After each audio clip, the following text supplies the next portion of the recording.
Rail ও নৌপথের ঈদ যাত্রার খবর জানাতে বিমানবন্দর রেল স্টেশন থেকে যুক্ত হচ্ছেন মিয়া আমিরুল। আর সদরঘাটের পরিস্থিতি জানাবেন সহকর্মী আরিফ হোসেন। শুরুতেই যাব বিমানবন্দর রেলওয়ে স্টেশনে। আমিরুল, ট্রেন শিডিউল মানছে কিনা, স্ট্যান্ডিং টিকিট পেতে কোনো ধরনের ভোগান্তি কিংবা ঝুঁকি নিয়ে ভ্রমণ দেখছেন কিনা?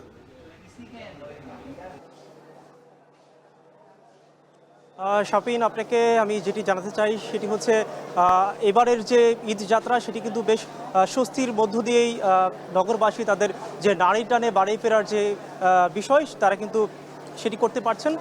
আরও একটি বিষয় যেটি বলছিলেন যে কোনো ধরনের শিডিউল বিপর্যয় হয়েছে কিনা, আমরা এখন পর্যন্ত কোনো ধরনের শিডিউল বিপর্যয় হতে দেখিনি। আমরা শুরুতে এসেই এখানটায় যে কর্তব্যরত স্টেশন মাস্টার রয়েছে আমরা তাদের সাথে কথা বলছিলাম। তারা যেটি বলছিলেন যে আজকের দিনে এখন পর্যন্ত প্রায় 30টির বেশি ট্রেন বিমানবন্দর স্টেশন হয়ে দেশের বিভিন্ন জায়গায় ছেড়ে গিয়েছে এবং এখন যেই ট্রেনটি দেখতে পাচ্ছেন যে প্ল্যাটফর্মে দাঁড়িয়ে রয়েছে 11 সিন্দুর গৌধলি ট্রেন, যেটি কিশোরগঞ্জগামী একটি ট্রেন। আরও একটি বিষয় যে স্ট্যান্ডিং টিকিটের কথা যেটি বলছিলেন, আপনি জেনে থাকবেন যে এখানটায় যেই ট্রেনগুলো বিভিন্ন স্টেশন হয়ে দেশের বিভিন্ন জায়গায় যাচ্ছে সেখানটায় কিন্তু প্রায় 25% মতো যাত্রীর ট্রেন যে টিকিটগুলো রয়েছে সেগুলো কিন্তু রাখা হয়েছে, অর্থাৎ এখানটায় যাত্রার 2 ঘন্টা আগেই কিন্তু তারা সেটি মাধ্যমে তারা কিন্তু টিকিটে সংগ্রহ করতে পারবেন।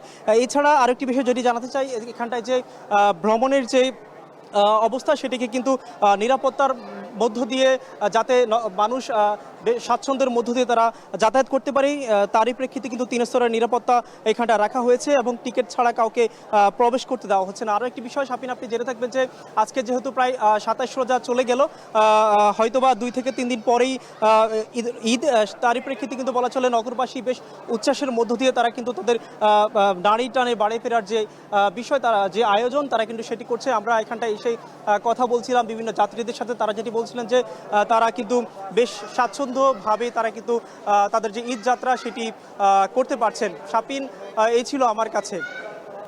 এবারে সদরঘাট লঞ্চ টার্মিনালের খবর জানবো। আরিফ, নৌপথে যাত্রী চাপ কেমন দেখছেন? যেহেতু দমকা হওয়ার মৌসুম, নিরাপত্তা নিশ্চিতের জন্য নৌ কর্তৃপক্ষ কি ব্যবস্থা নিয়েছে জানাবেন।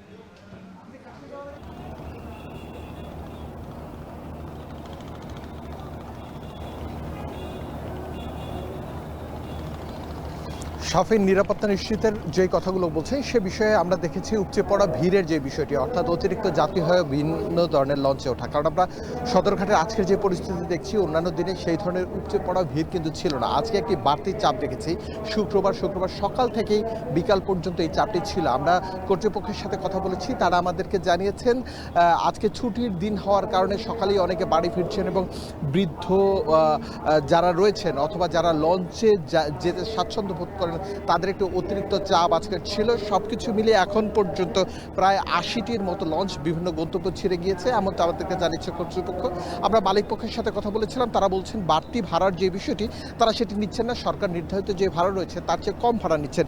এছাড়া আপনাকে যদি দেখাই, আমার এই যে পাশ দিয়ে যেই লঞ্চগুলো দাঁড়িয়েছে প্রত্যেকটি লঞ্চের ছাদে এমনকি কার্নিশে হাঁটার জায়গায় সব জায়গায় মানুষ আর মানুষ। একটি যারা মালিক রয়েছেন লঞ্চ মালিক তাদের সাথে কথা বলে জানা গেছে অন্যান্য দিনে কিন্তু এমন যাত্রীর চাপ থাকে না। কারণ আপনি নিশ্চয়ই জানেন পদ্মা সেতুর উদ্বোধনের পর থেকেই সদরঘাটের যে যাত্রীর চাপটি সেটি ক্রমশই কমে এসেছে। বিগত 2 ঈদেও আমরা এমন দৃশ্য দেখেছি। তবে সেই 2 ঈদের থেকে এবারের চিত্র কিন্তু একটু আলাদা বলা যায়, কারণ এবারের যাত্রীর যেই চাপটি সেটি অন্যান্য বছরের অন্য 2 বছরের তুলনায় কিছুটা আলাদা। যখন পদ্মা সেতু উদ্বোধন হয়নি তার আগের যেই চাপ ছিল, মানে লোকারণ্য অনেকটা সেভাবেই বলা যায়। কিছুক্ষণ আগে আমরা দেখছিলাম নৌ পরিবহন উপদেষ্টা তিনি এসে ঘুরে দেখেছেন, এম শাখাত হোসেন, তিনি যাত্রীদের সাথে কথা বলেছিলেন, লঞ্চে উঠেছেন এবং উপচে পড়া ভিড়ের একটি অর্থাৎ ধারণ ক্ষমতার চেয়ে অতিরিক্ত যাত্রী নেয় এবং ছাদে যাত্রী নেয় একটি লঞ্চকে 1 লাখ টাকা পর্যন্ত জরিমানা করেছেন। এছাড়া আমরা দেখেছি আইন শৃঙ্খলা নিয়ন্ত্রণের জন্য যেমন পুলিশের পাশাপাশি আমরা সাদা পোশাকে যেমন গোয়েন্দা সংস্থা তেমনি যৌথ বাহিনীর লোকজনকেও কিন্তু আনাগোনায় এই সদরঘাটে দেখেছি। সব কিছু মিলিয়ে একটি নিরাপদ যাত্রার ব্যাপারে তারা চেষ্টা করছেন। এছাড়া আপনি আবহাওয়ার যে বিষয়টি বললেন যে কিছুক্ষণ আগেই আবহাওয়া পূর্বাভাস দেয় যে অর্থাৎ কোথাও ঘূর্ণিঝড় অথবা কোনো ধরনের ছোট সাইক্লোন তৈরি হয়েছে কিনা অথবা মেঘলা আকাশ হঠাৎ করে দমকা হাওয়া বয়ে যায় কিনা, এমন পূর্বাভাসগুলো দেখেই লঞ্চগুলো ছাড়া হচ্ছে। তারপরেও যদি কোনো ধরনের বিপদের মুখে নৌযান পড়ে সেক্ষেত্রে তারা তাদের টহল টিম রেখেছেন এবং এমার্জেন্সি নাম্বার রেখেছেন এই যে নৌ পরিবহন মন্ত্রণালয়, যাতে করে সেই নাম্বারগুলোতে ফোন দিয়ে পাশের যারা রয়েছে অর্থাৎ যে টহল টিমগুলো রয়েছে সেই টহল টিমগুলোর সাহায্য যাতে তারা পায় সেই ব্যবস্থা এখানে রয়েছে। সব কিছু মিলিয়ে আমরা সদরঘাটে ঘুরে একটা জিনিস নিশ্চিত হয়েছি, মোটামুটি বলা যায় নিরাপদে এবং স্বাচ্ছন্দ্যেই সাধারণ মানুষ তাদের ঈদ যাত্রা পালনের জন্য পরিবারের কাছে যাচ্ছেন। সবচেয়ে সংকটের যে বিষয়টি যেটি উপদেষ্টাও বলেছেন, অর্থাৎ গুলিস্তান হয়ে সদরঘাট পর্যন্ত আসা, এই রোডটার জন্য কাজের জন্য যাতে অতিরিক্ত যাত্রীর চাপ হলেও কোনো ধরনের যানজট তৈরি না হয় সেজন্য কাজ করবেন বলে আমাদেরকে জানিয়েছেন। এছাড়া বিআইডব্লিউটিআর পক্ষ থেকে একটি কথা বলা হচ্ছে যে কোনো ধরনের যদি কোনো প্রতিবন্ধকতায় যাত্রীরা পড়েন সেক্ষেত্রে তাদের কর্তৃপক্ষ রয়েছেন এবং তাদের হেল্পলাইন নাম্বার রয়েছেন, সেই নাম্বারে কল দিতে। এছাড়া আইন শৃঙ্খলা রক্ষাকারী বাহিনী, নৌ পুলিশ, পাশাপাশি ফায়ার সার্ভিসের টিমও কিন্তু এই সদরঘাট জুড়ে কাজ করছে অপ্রীতিকর ঘটনা এড়ানোর জন্য। শাফিন।